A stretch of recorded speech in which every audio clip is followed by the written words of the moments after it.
Welcome. I'm Bill Foote, and this is spreadsheet modeling for decision making. We're at the seventh week, seventh lecture, and do you get that sinking feeling? We're engineering actually a workers' comp insurance fund. We have claims experience, and against that claims experience, we want to match the cash flows needed to supply some version of that experience. And we don't know how that's going to work out over time. And we also don't know, and we're going to take as a maintained hypothesis, that prior experience somehow going to happen in the future. And that prior experience has two very basic components. One is a very even kind of seemingly predictable. It's variable, but it's fairly predictable kind of experience. We seem to understand it, but then we have these large jumps in it, and that's in the data. All of this is from what we have already forecasted, and this section of the course builds on that forecast. We're still going to use that strange distribution, which is really a combination of, well, I'm not going to do it this way. Let me do it this way. Okay, making pictures. Okay, an exponential function. Splice that, breed that, literally, with a gamma function. Now, the gamma function is very similar in style, scope, and beauty as the normal distribution. It is what some people call a convergent distribution. The so-called errors or deviations tend to converge on a point of central location. The exponential is the opposite. And when you put the two together, you get the generalized Pareto distribution, which, depending upon the parameter set, will produce all sorts of interesting shapes. But the most important piece of it is it tends to inherit the one thing that we want out of the descriptive capability of an exponential function, which is a thick tail, because we have thick-tailed, highly kurtotic experience. Volatile claims are volatile themselves. The volatility of the claims is volatile itself. Okay, so we're back to the vegan workers insurance fund. Substituting your own favorite crew, and basically it'll be a monoline insurance company, all sorts of charters. Bermuda sounds like a nice place to visit. Okay, it's an insurance company, very small one, and may actually be serviced by a much larger organization like Aetna. Now, Aetna, for example, in healthcare, and Cigna does something similar, and so does United Health. They will provide, much like Amazon does, a service that they themselves provide their own customers, a service for transacting and administering the claims of the fund, for a fee, of course. Amazon does something similar. They have a marketplace. They built, and a huge amount of their revenue comes from this, Amazon Web Services, AWS, which is going into outer space with programmable satellites. All sorts of interesting things here. What are the premiums to be charged and so on? But first we need to come and figure out what the distribution of fund allocation will look like across a particular time horizon. And all of this is described in the book. You can see where it's located, wgfoot.github.io/book-dash decision. Okay, and this is the 10th chapter of that book and the 6th section. Now there's a reprise of the previous chapter, and you can see what that is here. It's looking at, go down here, the 9th chapter and the 8th chapter basically take us on the trip down the lane of forecasting with this strange, what some people will call a divergent type of distribution. Deviations diverge from the mean, creating thick tails at either end. Interesting to play with that. Okay, so we will continue that route. We will use that, and the first thing that we're going to be looking at is this, and we'll pull this apart now. What are all the different pieces of this particular model? You can see all of the documentation for different things, and this originated from the Taco Viva model. Attribute that to Radcliffe and his work, and he has a management science operations research book now called Business Analytics. And I like it because it teaches us a number of things about how to program inside of these cells. We have different investments. We have investment A, B, C, and D. Each has a different inflow date and a different outflow date. Okay, so that's fairly important. And we can have an investment A, which can also have a different inflow date and a similar outflow date. So what does that mean? Look at investment A. Investment A, inflow at date 1 or at date 2 or at date 3 or at date 4 or even at date 5 and 6 is a 1-period investment. It's a very short-term investment. So here's the allocation for the 1 period. You allocate a dollar, literally, okay, $1, and you get a return in 1 period of $1 and not very much, 1.8%. Kind of like what's going on now. Look at the second one. Oh, but before we do that, here is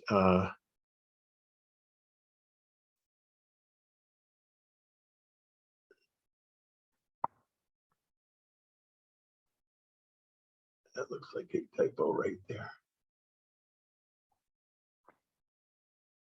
Okay, here is something going from 2 to 3, and then 3 to 4, 2 to 3. That's just a typo. There should be a -1 right there. And 3 to 4, 3 to 4, 4 to 5, 5 to 6, 6 to 7. So there is a series of it's a strip in finance. This would be called a strip of short-term investments. Now we have a similar strip of 2-period investments, and that's B, 1 to 3. Okay, and then at 3, D gets literally reinvested.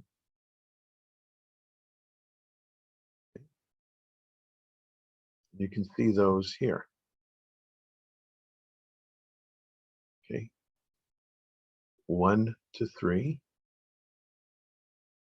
But you have to go all the way down here, 3 to 5.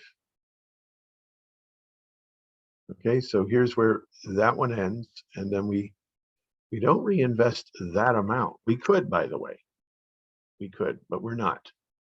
And part of the reason is we might need some extra at that point. Well, we are going to take the principal. We're gonna take the income, but we're going to take the principal and reinvest the principal. 1 to 3. Does this happen again? Yes, one more time. Okay, at 3, at 5. 1, 2, 3. Okay. So it goes as we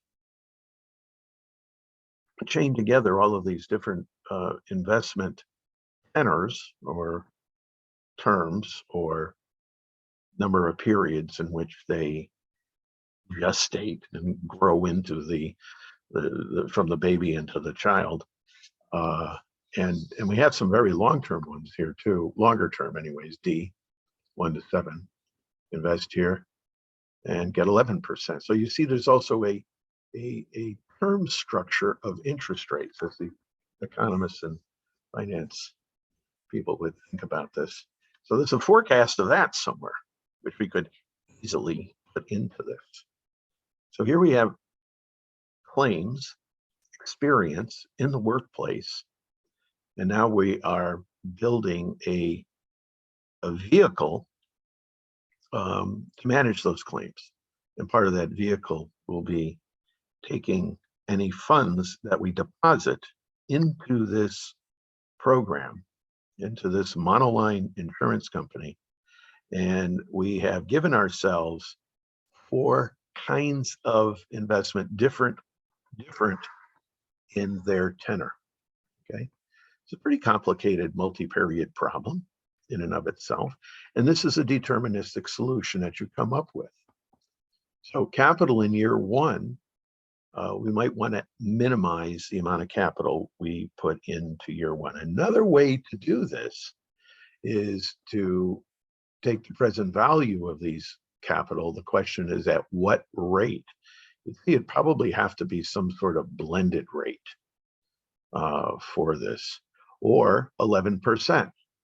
Some people might use that as a deep discount. But that would have a set of other assumptions from a financial point of view. Here we're just going to take the very simple one in the blue, capital invested in year 1, which is this first capital right here. Okay. And all of the decisions are essentially these decisions, how much you're going to invest. Notice in this particular solution, 0, 0, 0, 0, 0, 0.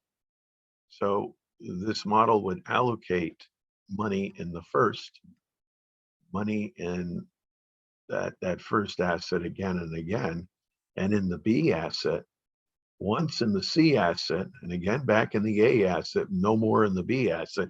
So it's interesting how it's playing in terms of the trade-off of that. Now, what is it playing against? It's literally washing itself, these cash flow considerations, how much actual capital. So the amount of capital would be this number, 110 times -1. That's how that's going to be thought about. Okay, but okay, now the surplus and the claims. Okay, here are the claims. This is one version of the claims possible, potential, plausible truth. Remember, we did a forecast with the whole distribution of claims. Okay, for each year, we picked year 4 just to play with it. These claims are apparently not linked together. It's not a Markov chain. Okay, sorry about that. Which says claims in one year depend upon whatever the level of claims were in the previous year. We're saying they're independently and identically distributed. There could be a linkage in the fact that workers work continuously in this industry from year to year to year. That would be a good, solid foundation for such an idea. And that becomes our constraint. Now the question is, we have surpluses that can accrue here.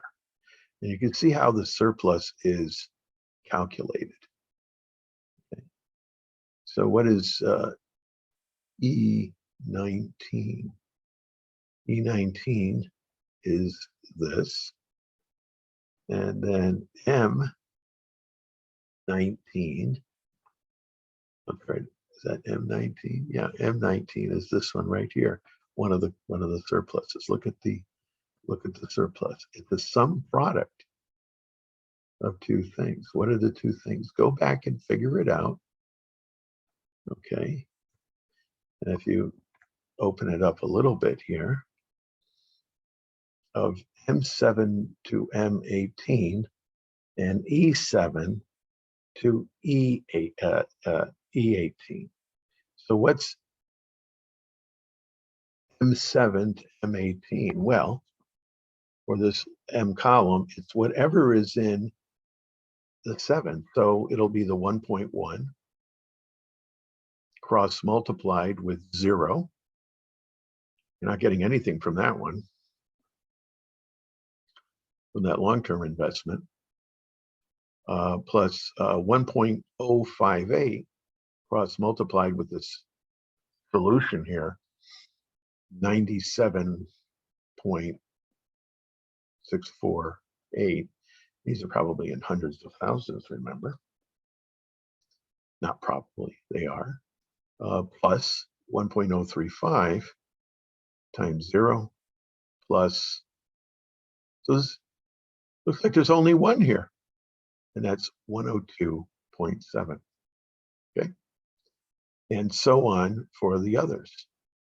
Now the other ones, the cash flow in 6, for example, takes into account a positive investment here, this short-term investment, but also takes into account the fact that you're reinvesting $1 times 0 back in. Okay, so that just ends up being 0, but it takes it into account, which is the important thing. 0 means something. In accounting, finance, economics, operations, it means something. Okay. So where does the 20 come from?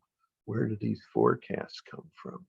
They come from prior work from the simulation itself. And here you go. Okay. So we're going to look at the actual spreadsheet in a moment and go through it again. But this is the beginning of it. Now, what do we do with it? We run it many times with a different subroutine, solve capital pays special. Yes, pays special. You see the selection pays special here, which takes values. What values are those? Whatever the Excel paste values are. So it goes back into the simulation sheet. That's the first line.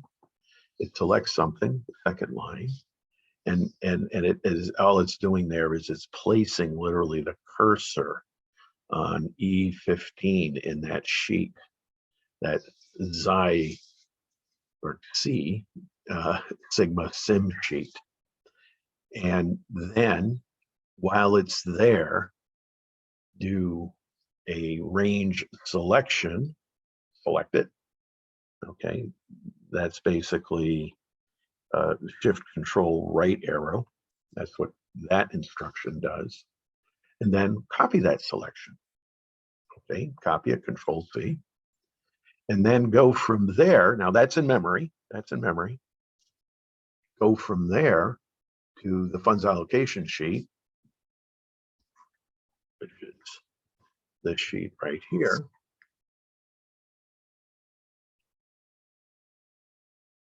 Okay. Select that sheet, select H20 in that sheet, H20 and paste special, paste with values only. So H20 is right here, that 112. So paste this entire piece in, and now you have your capital constraint. It's really cash flow constraint. Amount of capital that you need, amount of cash flow that you need to satisfy that whole thing. And then having done that, you do a solver, and you select E19. That's the cap. That's the year one, the blue. Max min value 2, which means what? We go to solver and see what the second choice was. We'll look that up. Value what we're not doing it by changing what variables, E7 to E18. Those are the amount of capital you have to invest variables. What variables are those? All of those orange ones, orange, yellow. Looks like Naples orange to me. Very Vermeer, very pretty. Okay. By changing those variables, uses a second engine, whatever that is, but I bet it's Simplex LP. Oh, it is. Simplex LP. There we go. Okay. I guess it does it twice. I guess it didn't believe it. Probably don't need that second one, but you never know. And then solve. Let's say true. Let it happen. Okay. True means so you hit the OK button. Everything's wonderful. Whatever is there. There's no error handling here. So buyer beware. This is not a production machine yet. Okay. And we do that. We simulate the fund in this way. Here's the actual simulation that we do. We're going to do this routine, solve capital paste special 10,000 times. No, only 100 times here. We just don't want to spend all day, all night watching the little blue circle go round and round and round. Okay. Here's a snapshot of the simulator. Now we'll go into the live spreadsheet and see how this works, of course. Key inside of this is this function, this simulation function, again, is the offset function, one of the more useful ones. And probably at the very end of the course, I will bequeath something that's been known to Excel programmers for many, many, many, many years, decades actually, of how to create an expandable table with offset. Okay, we'll see about that. Oh, it might even be inside of Wayne Winston. You can see how long it takes. And what are the results? Well, of course, the results are something we're going to want to put into a summary. And then finally into a graph. And this has the typical shape that we would expect. And we now have, this is capital year one. We now have a forecast model of the fund allocation, not just the claim, but now year one capital allocation. You can see it's really small and it can get really big. Okay. So what do we do with this? Well, we write a contract against this. And you can also see that the funds allocation itself is very much, well, it's being generated by the prior, if you will, from a Bayesian point of view, being generated by a prior generalized Pareto distribution. We should expect it to behave itself, because the whole model is a great big linear model. And because it's very linear, this is where the math comes in. But if you don't believe it, it's okay. Let's willingly suspend your belief along with Samuel Taylor Coleridge again. And it should come out similar, but with different parameters and different values and different probabilities, but the same shape in the posterior optimization that we come up with. No one answer. And then the rest of it is saying, okay, come up with a different scenario. Here is a different scenario. Okay, this is a pure short-term scenario. This is what most people do. Okay, notice that the optimal scenario we had to start it off. I don't know if it goes that way for every single fund allocation that you could possibly imagine. Probably doesn't.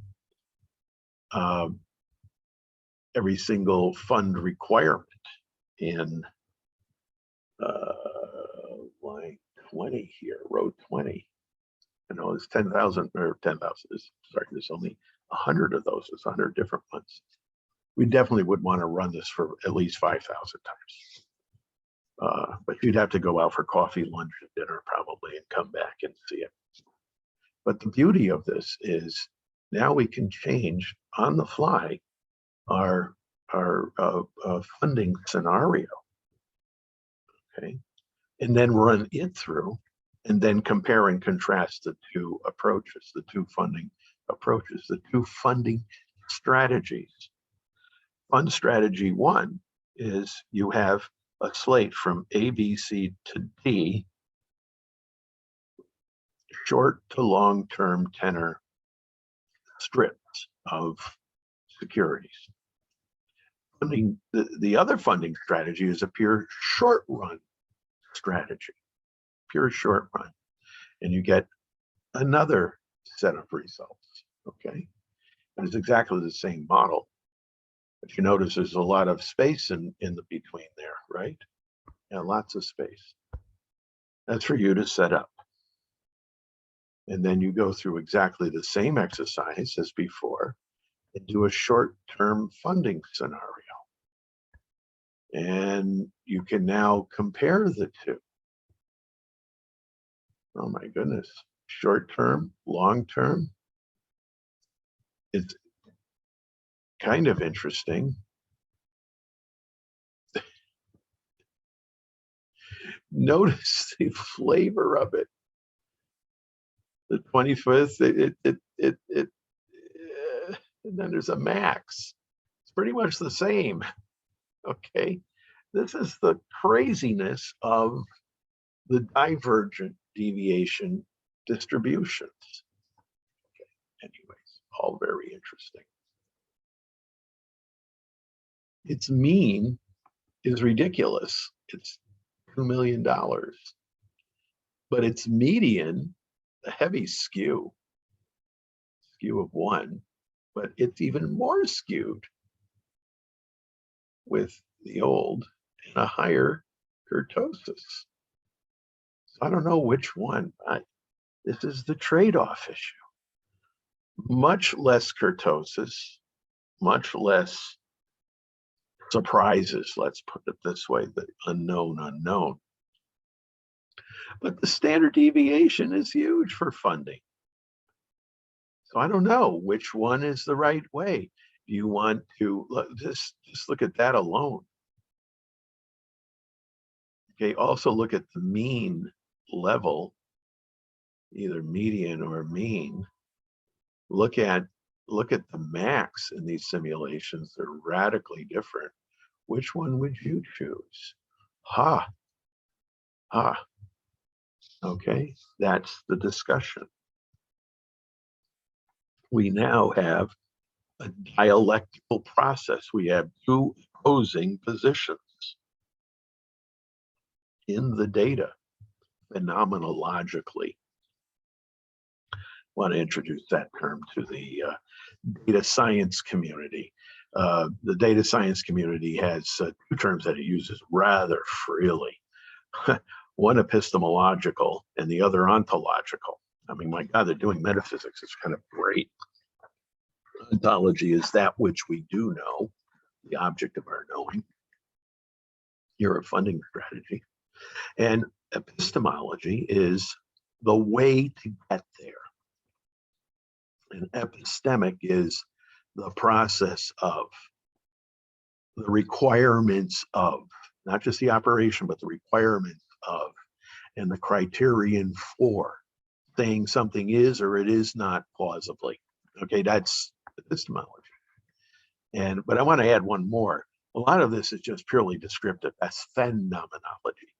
The phenomenological is the appearances, the accidents, as opposed to the substances. Yes, yes, philosophy is deep inside of this. Let's not forget that when we propose our solutions here. Okay, and this one's a mess, the short term. We need more than 100. That's all this means to me. We need more than 100. Okay, but it does fit. It's interesting. The GPD does fit through it very nicely. I'll take that. Look at the crazy snake-like approach here. Okay, and you can have very similar comparisons. I would put one next to the other. That would be a way to do this. And objectives. There we go. So that's an immediate walkthrough. In the part 2 of this, I will, where are the results? There we go. We want results. Yeah, year 1. What I'll do in part 2 is I will walk through the various pieces of the spreadsheet. You'll see that the front end is just like the previous lecture, previous week for the forecast, and the back end isn't. We're now using that forecast to actually do something practical, like come up with a fund and not put so much money down if you don't want to. Okay, that's part of what we have to decide. But we got to take into account the variability of claims, especially when they're so shocky. A lot of shock value here in claims. And then hire good attorney, good tax accountant, and so on to help you craft the actual documents and set up the accounts and make it legal and accounting wise unqualified in opinion. Okay. Anyway, that's it. Thank you for your kind attention. Part 2 is on its way soon. Thanks. Bye.